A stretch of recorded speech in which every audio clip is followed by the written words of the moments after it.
Science और धर्म का क्या रिश्ता है? क्योंकि आजकल हम लोग साइंस को ज़्यादा मानते हैं और कई बार नई पीढ़ी जो है वो सवाल करती है कि ये सब ऐसा है भी नहीं है। तो कहते हैं कि महादेव यूनिवर्स के सेंटर हैं। तो क्या रिलेशन है साइंस ऑफ यूनिवर्स और महादेव की? देवश जी, मैं अपना अनुभव बताऊंगा। जी। ठीक है। जिस जगह से मैं आता हूँ, आपको बता रहा हूँ, मैंने साइंटिस्ट भी वहाँ देख दिए, पैसे वाले लोग भी देख दिए, धन दौलत माया सारे जितने लोग हैं। क्योंकि अगर मैं उस भाषा में आप बोलूँ कि साइंस साइंस भी वही है। साइंस कब होगा? साइंस किसके पास है? साइंस माने सेंस साइंस सेंस होना भी तो बहुत जरूरी है। और ये सेंस पैदा कैसे होगा?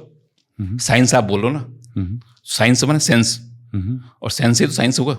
जब सेंसिव आप होंगे तभी साइंस। तो हमारे पास सेंस का जो सनातन की जो परिभाषा है, मैं आपको सच बताऊं, हम लोगों के भी जो अभी तक हुआ, जो बताने और समझाने की प्रक्रिया थी, मगर आप पास मैं सब कुछ फॉरवर्ड कर दूं, आप क्या बताओगे मुझे?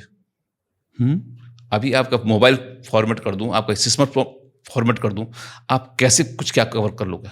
जो हमारे पास है, जो आज साइंस कहता है ना कि ऐसा नहीं था, हमारे ज्योतिष में क्या नहीं था। ठीक है, आप अभी शिव की बात कर रहे, असंख्याता सहस्रांश जे रुद्रादि भूम्याम देखा गुं सहस्त्र योजने व धन्वांतमसि। क्या मतलब है इसका? ठीक है, पूरे पृथ्वी के अंदर जो एक एक कण भी उठाओ ना, उसके अंदर आप बोल साइंस कहाँ है? वो सामने जब पत्थर को उठता है तो पत्थर को रख के भी लोग ना अपने को पॉजिटिव एनर्जी बनाते हैं। आप मंदिर के अंदर जाते हो, कहीं देखा आपने शिव का सिंहासन है, एक छोटा सा पत्थर है, पूरा आकार देखिए ना, उसे क्या है? आपके पास क्या मिल रहा है? आपको मिल क्या रहा है उस मंदिर के अंदर? उसकी आकृति और मूर्ति देखोगे, छोटे से छोटा सा एक शिवलिंग है ये, और विशाल का है, देखो ना क्या है। जैसे एक टावर बनता है ना, टावर के लिए सब कुछ बनता है, ऊपर नेटवर्क कैसे चलता रहता है, छोटा उपकरण लगा हुआ, वो उपकरण से सारा सब कुछ फैल रहा है।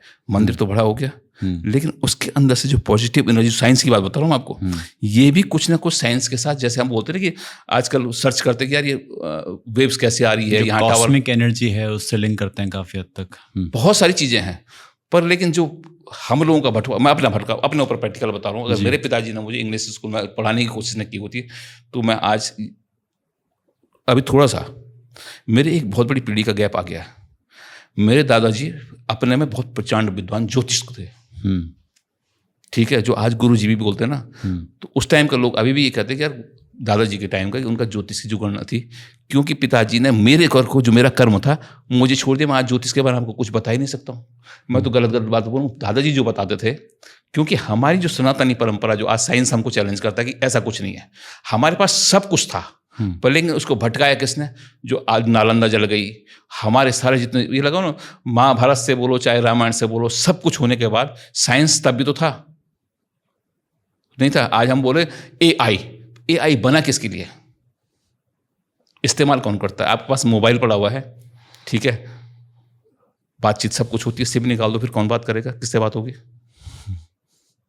चिप लगी हुई है, 64 GB, 32 GB, 108, साइज तो एक ही है, मस्तिष्क तो एक ही है, विचार अलग अलग है। वहीं से साइंस पैदा हो रहा ना। मस्तिष्क तो नहीं बना पाया ना, बना मस्तिष्क भी कहीं नहीं बना होगा। ये हमारे वेदों में, पुराणों में, सनातन में है ये सब कुछ। मैं महाराज जी की बात बता रहा हूँ, इसलिए नहीं बोल पाता हूँ कि जो हमारा, मैंने पढ़ा कम है, मैंने ऐसा पढ़ के नहीं, जो महाराज जी के द्वारा था, वो जब उस चीज़ को बोलते हैं ना कि साइंस को कैसे हम उसको करेंगे, पर लेकिन बताने वाला कोई नहीं है। क्यों? मेरे पिताजी ने ज्योतिष मुझे पढ़ानी थी, मुझे बोलते इंग्लिश स्कूल में। अब वो जो चीज़ पढ़नी थी, जो जानना था, जो बताना था, वो तो मैं कहूँगा अरे कुछ नहीं, मेरे दादा सब ये ज्योतिष कुछ नहीं था। क्यों? मैं तो पढ़ा ही नहीं है। अब भटकाव भी था। मेरे पीढ़ी का पूरा एक गैप आ गया। अब मैं कैसे बताऊं कि साइंस और वेद में क्या रखता था, शिव के अंदर क्या था, वो सब कुछ एक कल्पना बनी होगी। आप एक शिवलिंग यहाँ हिमालय के अंदर देखो, एक आसाम के अंदर देखो, पूरे रामचंद्र जी शिव की स्थापना कर रहे हैं, ठीक है। और रामेश्वरम का जो आप पूछोगे, रावण, राम जी कह रहे कि मुझे लंका विजय करने, रावण वहां आ रहे, तो उस शिवलिंग के सोचो ना। शिव तो अपने में एक, जो आप बोल रहे हैं साइंस के साथ है, पर लेकिन हम समझ नहीं पा रहे हैं, जो उसको समझाना चाहिए। ठीक है, क्या बोलूं कि दूध को कैसे बोलेंगे इससे मक्खन नहीं बनेगा, दही बनेगी, घी भी बनेगा, पर लेकिन जब उसकी प्रक्रिया शुरू होगी ना, तो आपको दूध से मक्खन भी मिलेगी, दूध से दही भी बनेगी, दूध से घी भी बनेगा, पर लेकिन आप उसकी प्रक्रिया आप ही अलग अलग कर दी गई है। आपको इतना भटका दिया है, हमारे पास कुछ है ही नहीं पढ़ने के लिए। हम साइंस को चैलेंज करिए हर सनातन ने हमारे ऋषि और मुनियों का तो रहा है। भारतवर्ष का अगर आप देखोगे, क्या यहाँ नहीं था? ऐसा तो नहीं बना होगा, कुछ तो रहा होगा।